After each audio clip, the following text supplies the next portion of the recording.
Welcome to the Huberman Lab podcast, where we discuss science and science-based tools for everyday life. I'm Andrew Huberman, and I'm a professor of neurobiology and ophthalmology at Stanford School of Medicine. Today is an Ask Me Anything episode, or AMA. This is part of our premium subscriber channel. Our premium subscriber channel was started in order to provide support for this standard Huberman Lab podcast, which comes out every Monday and is available at zero cost to everybody on all standard feeds, YouTube, Apple, Spotify, and elsewhere. We also started the premium channel as a way to generate support for exciting research being done at Stanford and elsewhere, research on human beings that leads to important discoveries that assist mental health, physical health, and performance. I'm also pleased to inform you that for every $1 the Huberman Lab Premium channel generates for research studies, the Tiny Foundation has agreed to match that amount. So now we are able to double the total amount of funding given to studies of mental health, physical health, and human performance. If you'd like to subscribe to the Huberman Lab Podcast Premium channel, please go to hubermanlab.com/premium. It is $10 a month to subscribe, or you can pay $100 all at once to get an entire 12-month subscription for a year. We also have a lifetime subscription model that is a one-time payment. And again, you can find that option at hubermanlab.com/premium. For those of you that are already subscribers to the premium channel, please go to hubermanlab.com/premium and download the premium subscription feed. And for those of you that are not Huberman Lab Podcast Premium subscribers, you can still hear the first 20 minutes of today's episode and determine whether or not becoming a premium subscriber is for you. So without further ado, let's get to answering your questions. The first question is about the pros and cons of daily caffeine consumption. The question reads, what is your opinion on the net benefit of daily caffeine consumption, and how can somebody determine if daily caffeine consumption is right for them? Well, first of all, I did an entire episode about caffeine. You can find that by going to hubermanlab.com. At that website, you can put in caffeine into the search function, and you'll find links to that episode in all the formats, YouTube, Apple, Spotify, etc. And it's time-stamped, of course. You can navigate to the particular topics most of interest to you. However, for sake of this discussion, I can summarize a few of the key points. The most important thing to understand is that for most adults, so that is people about age 18 to 20 and older, daily caffeine consumption is not going to be a problem provided it does not induce anxiety, and certainly provided that it not induce anxiety or panic attacks, and provided that it does not disrupt your nighttime sleep. This is why I always recommend that if you are going to consume caffeine in any form, coffee, tea, soda, or otherwise, that you try not to ingest caffeine within the 8 and ideally within the 10 or even 12 hours prior to bedtime. That's because the half-life of caffeine is such that even if you are able to, for instance, have a cup of coffee around 3 p.m. or 4 p.m. and then fall asleep around midnight, the architecture of the sleep that you get is going to be disrupted. For instance, it is very important that you get sufficient amounts of both slow-wave deep sleep as well as rapid eye movement sleep each night. And if you consume caffeine too close to bedtime, and here I'm defining too close as anywhere from 8 to 12 hours before going to sleep, chances are you're not going to get as much rapid eye movement sleep or slow wave sleep that you would otherwise. And it is the amount of rapid eye movement sleep and slow wave sleep that together lead to whether or not you feel you had a good night's sleep in terms of your next day alertness and cognitive abilities. Now, again, some people may find that they can drink caffeine in the late afternoon, maybe even at night, and still fall asleep. But I promise you, even if you're in that category, you will sleep far better, meaning the architecture of your sleep will be better and you will feel far more rested the next day if you abstain from caffeine within the 8 to 12 hours prior to bedtime. And I should also say that none of us are perfect, myself included. I will sometimes have a cup of coffee in the late afternoon, and sometimes that will cause me to stay up a little bit later. Sometimes it won't. I don't think you want to obsess or worry too much about having some caffeine every once in a while in the late afternoon if you are still able to fall asleep, but don't make it a regular habit. Now, as far as we know, there is no drawback to consuming caffeine on a daily basis, again, provided it does not disrupt your nighttime sleep and provided that it does not induce anxiety. In fact, most of the world consumes caffeine every single day. The current estimates are that 90%, that's right, 90% of adults throughout the world consume a caffeinated beverage every single day. That's a staggeringly high number, making caffeine the most popular drug on the planet. In fact, because of the way that caffeine works, and just to remind you how it works, it effectively blocks adenosine receptors. Adenosine is a molecule that builds up in your brain and body more and more according to how long you've been awake. It makes you feel sleepy. Caffeine blocks the adenosine receptor, and then when it is dislodged from that receptor, whatever adenosine has built up and is around can then bind to the adenosine receptor and makes you feel very sleepy. That's the caffeine crash. So if 90% of the adult population of the planet Earth is consuming caffeine every day, that means 90% of the adult population of planet Earth is blocking their adenosine receptors for some portion of their daily life. And then their adenosine is binding to the vacant receptor once the caffeine has dislodged. And why are 90% of adult humans consuming caffeine every day? Well, to feel more energized, more focused, to have more both cognitive energy and physical energy.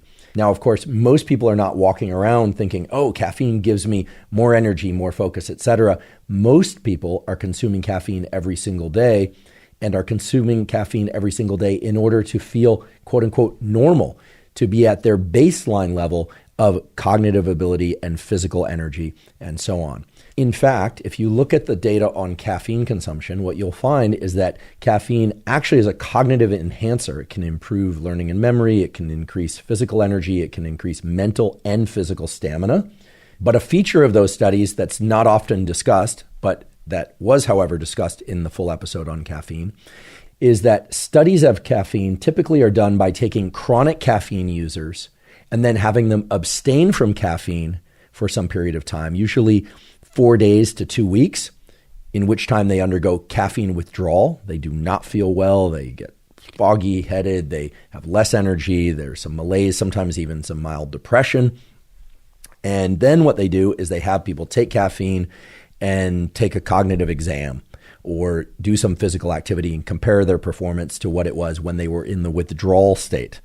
Another typical form of study on caffeine is to take people who are naive to caffeine or who never take caffeine and then have them ingest caffeine and then measure their cognitive and or physical performance. And in both cases, you see improvements.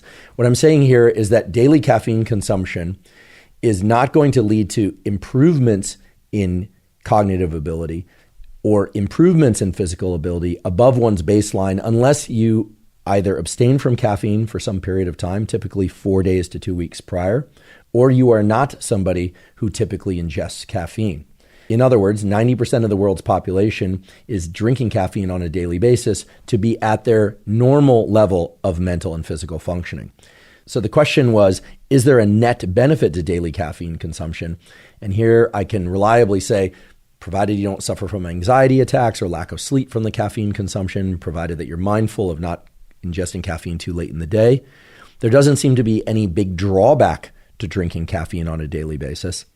However, there doesn't seem to be any great benefit, at least in terms of direct effects on cognitive or physical ability. Okay, so I realize this is a little bit of a convoluted answer, but we have to be honest with one another here. Caffeine is a performance-enhancing drug, but only when compared to the non-caffeinated state, and 90% of the adult population of the world is caffeinated. So adding more caffeine above what you would normally consume is certainly not going to allow you to think better and perform better physically. Here's a useful way to think about caffeine. Most people can pretty well tolerate doses of caffeine anywhere from 100 milligrams to 300 milligrams. Depends on body weight and depends on your tolerance. Tolerance, of course, based on how familiar you are with the effects of caffeine and how regularly you consume it. A typical cup of coffee, which by the way does not exist, depending on the vendor, depending on how much water to coffee ratio one uses, depending on whether or not it's French press or it's pour over, the type of coffee, et cetera, all of that is going to determine the total amount of caffeine in that coffee. But we can set some outer bounds on the total amount of caffeine that likely exists in a cup of coffee. And it's probably somewhere between 100 milligrams, that would be on the weaker side for a 6 or 8 ounce cup of coffee, out to about 300 milligrams for the equivalent 6 to 8 ounces of coffee. But if you were to brew your coffee very, very strong, or like me, occasionally throw a shot of espresso in there too, you could get that number up to 400 or 500 milligrams of caffeine. I personally tolerate caffeine pretty well. I've been drinking caffeine since I was a teenager, mostly in the form of brewed, unflavored yerba mate tea. It's important to stay away from the smoked varieties of yerba mate. If you're going to get your caffeine from yerba mate, the smoked varieties can be carcinogenic. The non-smoked varieties don't seem to have that property. But there's a lot of caffeine in yerba mate, so I'll drink yerba mate and have for many, many years. Or I'll drink black coffee or espresso Americano, things of that sort. That's my preferred source of caffeine. Most people are drinking coffee to get their caffeine.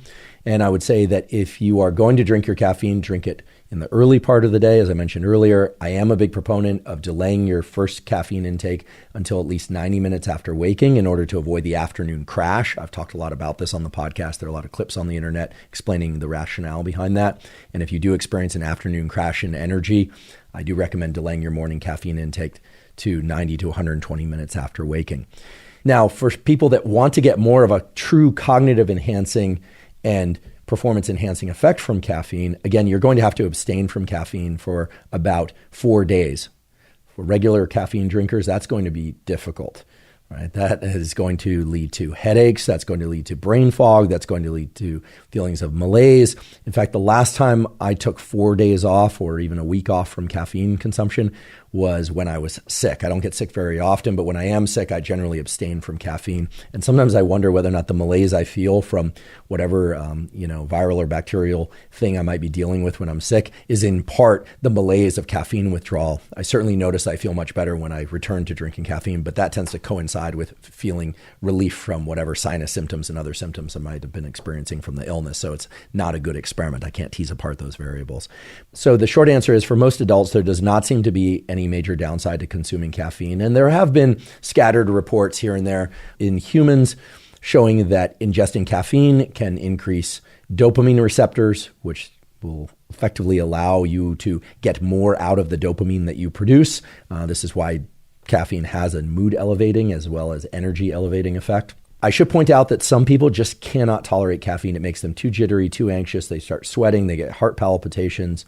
It's very hard for these people to build up a tolerance to caffeine that allows them to enjoy it. These are the people that can even feel a fluttering of the heart and a lot of energy lift from decaf coffee, something that, to me is just a foreign concept. But some people are just that sensitive to caffeine that even the small amounts of caffeine in chocolate or decaf coffee make them feel too alert. And they should abstain from caffeine. I don't think they are in any way harming their health by abstaining from caffeine. Then there's the issue of children and adolescents and teenagers and young adults ingesting caffeine. And I covered some of this in the episode about caffeine, but there's been a lot of debate as to whether or not caffeine can cause osteoporosis, whether or not it can leach calcium out of the bones, whether or not it can stunt growth. Frankly, there's not a lot of evidence for those sorts of claims. And yet the developing brain is a very tender and malleable environment. And as somebody who started off his career as a developmental neurobiologist studying developmental brain plasticity and wiring, it does sort of make me cringe to think about children younger than the age of, say, 14, ingesting large amounts of caffeine in any form, soda, coffee, tea, etc., despite the fact that there's very little evidence that it can stunt their growth. I don't personally like the idea of the young brain being bathed in an adenosine receptor antagonist, which is effectively what caffeine is. As much as possible, one wants the developing brain to develop in a milieu of unencumbered, non-chemically encumbered interactions between neurotransmitters and their receptors, unless, of course, there's a clinical need for a prescription drug or a supplement or some modification of a nutritional program specifically to up or down regulate the dopamine system or up or down regulate the serotonin system. But those are the sorts of decisions that really should be made in close oversight and recommendations by a psychiatrist. So the short answer around daily caffeine consumption in young people, meaning 14 and younger, is avoid it if you can. Have your children avoid caffeine if they can. The occasional bit of caffeine is probably not going to be a problem. The amount of caffeine in small amounts of chocolate, probably not going to be a problem. But caffeine in the form of energy drinks, sodas, coffee, tea for children younger than 14 just seems like a bad idea from everything we understand about brain wiring and the trajectories of brains that develop with a lot of chemical adjustment from other sources like caffeine. Now, for kids age 15 to say 18 or 20, a lot of brain wiring is still occurring, but a lot of it has been completed. So probably not as risky to consume caffeine every once in a while, or maybe even on a daily basis. But there too, I think there are great advantages to limiting the amount of caffeine that one ingests. And of course, in the adolescent and teen years, nowadays, a lot of kids are consuming energy drinks and soda. And some of those energy drinks and sodas contain a lot of caffeine, anywhere from 200 to 800 milligrams of caffeine. And nowadays, more sodas and energy drinks contain other things like amino acid precursors to neuromodulators like dopamine. So for instance, a lot of energy drinks now contain L-tyrosine, which is a precursor to dopamine. A lot of them will contain theanine. I've talked about theanine as a supplement that can promote more restful sleep if taken 30 to 60 minutes before sleep. The reason why a lot of energy drinks and sodas, and frankly now coffee brands, are including theanine in the coffee or energy drink or soda is because it tends to have a mild anxiety reducing effect, and it reduces the jitters that caffeine creates. And so that's actually a trick that these companies are using in order to get people to ingest more caffeine, because by including the theanine, it's preventing the kid or adult from feeling too jittery, and therefore they can continue to consume that drink without feeling like they're overstimulated. So if I were to take the parental neuroscientist adult voice here, I would say avoid caffeine intake as much as you can until you're about 18 years old. But I'm realistic. I realize that adolescents and teens, age say 14 or 15 out to 18 and older, are going to be consuming caffeine in the form of energy drinks and sodas. But reducing the total amount of caffeine that one is ingesting in those years, it just seems really advantageous. Again, for all the same reasons I mentioned earlier, you don't want the young brain bathing in a bunch of exogenous, meaning externally introduced neurochemicals, or in things like theanine or L-tyrosine. If you're going to indulge in caffeine or in energy drinks or theanine or L-tyrosine for that matter, that's the sort of thing that probably is best left for people 18 and older. And even there, if one finds that caffeine is for them, as do I think always best to try and get your caffeine from a clean source meaning something that contains just coffee or just tea. Again, this isn't a knock on energy drinks specifically, but you really have to make sure that whatever energy drink you're going to consume, you know what's in it, you recognize what the different ingredients do, and you recognize the potential of ingesting those ingredients chronically over and over again. And I've talked a little bit about this on previous podcasts, and I'll get into this again. Maybe we'll do an entire episode about energy drinks because they are so commonly consumed nowadays. Now, getting back to the original question about daily caffeine consumption, this person goes on to say that for them, okay, this is their personal experience, after a few weeks of consumption of daily caffeine, the negatives start to outweigh the positive ones. They're getting poor quality sleep, lack of appetite, anxiety, etc. And when they don't consume caffeine, they find it a lot easier to be mindful, and their meditation practice is much better, but they're lethargic and less motivated. Okay, so what they're describing are all the classic symptoms of caffeine overuse. Probably not abuse in this case, although caffeine can be truly abused. People taking caffeine pills, etc., in large quantities. We're not talking about that. But this person is describing the classic pattern of overuse of caffeine and the classic pattern of withdrawal from caffeine when they stop taking it. So what should somebody like this do? And I think that's an important question to answer, because I think a lot of people fall into this category. They drink caffeine every day. They're no longer getting the performance enhancing effect of caffeine, so they're taking it just to be normal or feel like they can focus normally and have normal amounts of energy. But then if they try and come off, they feel worse. Okay, there are a couple ways to do this. You can taper your caffeine intake off over the course of 4 to 7 days. But most people don't have the discipline or don't want to spend the time doing that. But if you want to, the way you would do that is you would cut it by about 10 or 15% per day. You could do that by volume, or you could do that by concentration of coffee, that sort of thing. A simpler way to go about all this that still will allow you to get some of the performance enhancing effects of caffeine and yet experience far less withdrawal would be two things. First of all, just have your amount of caffeine intake for 2 or 3 days. So again, that could be by volume or it could be by concentration. Probably easiest to do by volume. And so instead of drinking an 8-ounce coffee in the morning, maybe you do 4 ounces of regular coffee, 4 ounces of decaf, or you just have the 4 ounces of coffee. You do that for 3 or 4 days, and then you take perhaps 1 full day off from caffeine, maybe another full day off. You're going to feel a lot less bad on those 2 days, having cut your caffeine intake in half in the previous 4 days than you would if you just went cold turkey. And then you go back to ingesting caffeine, but you go back to ingesting caffeine at that 50% dose, or what used to represent that 50% dose of caffeine for you. And you just continue that way on a daily basis. And then every once in a while, when you want the performance enhancing effects of caffeine, you go back to what was your original dose, which is now double what you're taking on a daily basis. So what we're really talking about here is not going cold turkey. We're not talking about quitting caffeine indefinitely. What we're talking about is cutting the amount of caffeine that you drink in half for about 4 days, okay, plus or minus a day, and then taking 2 days off from caffeine completely, and then going back on that half dose of caffeine indefinitely. That's your new baseline of caffeine intake. And then every once in a while, if you need a bit more of a lift, you ingest twice as much caffeine or a coffee that's twice as concentrated. We should acknowledge that most people aren't going to be really precise about the amount of ounces and the amount of caffeine. Nonetheless, it's pretty straightforward to know that you're reducing your caffeine intake. It certainly is clear to know if you're ingesting no caffeine for a couple of days. And it's pretty clear when you're doubling the amount of caffeine, but you don't have to worry so much that you're exactly doubling the amount of caffeine. You could drink 1.5 times as much as you happen to drink on the day before, or you could drink 3 times as much. You would definitely feel it if you drink 3 times as much. One very important thing to recognize is that on any day where you really spike your caffeine intake above baseline, no matter where that baseline is when you start, could be 0, could be 400 milligrams, could be 200 milligrams. When you double that intake, you will get a big boost of energy, and the next day, you're going to feel the crash from that. You're going to feel more lethargic. You're going to feel not so good. This has to do with dopamine receptor modulation. This has to do with adenosine receptor modulation.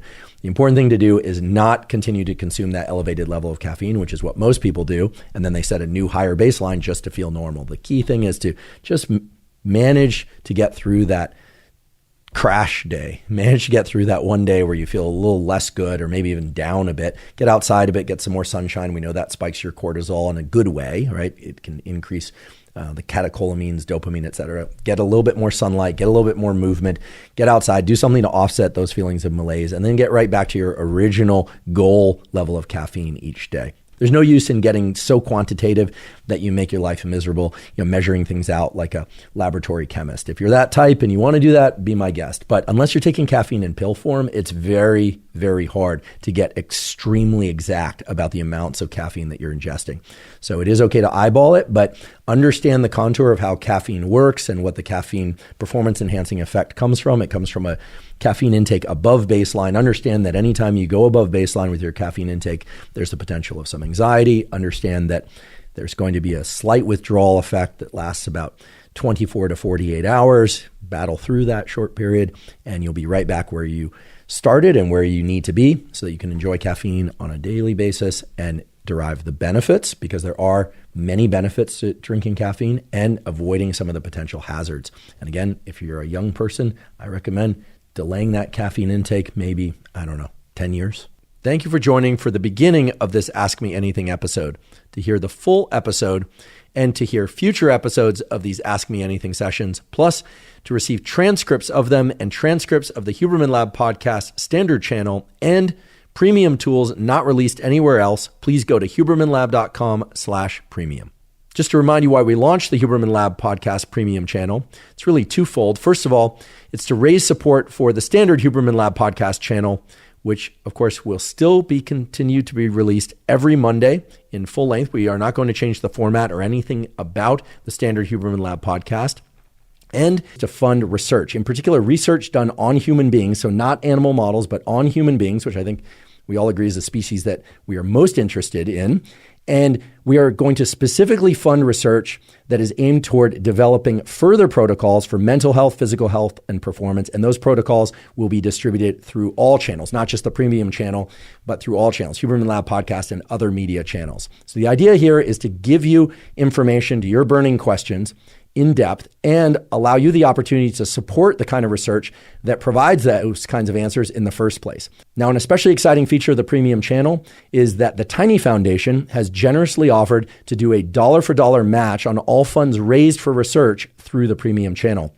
So this is a terrific way that they're going to amplify whatever funds come in through the premium channel to further support research for science and science-related tools for mental health, physical health, and performance. If you'd like to sign up for the Huberman Lab Premium channel, Again, there's a cost of $10 per month, or you can pay $100 up front for the entire year. That will give you access to all the AMAs. You can ask questions and get answers to your questions, and you'll, of course, get answers to all the questions that other people ask as well. There will also be some premium content, such as transcripts of the AMAs and various transcripts and protocols of Huberman Lab podcast episodes not found elsewhere. And again, you'll be supporting research for mental health, physical health, and performance. You can sign up for the premium channel by going to hubermanlab.com/premium. Again, that's hubermanlab.com/premium. And as always, thank you for your interest in science.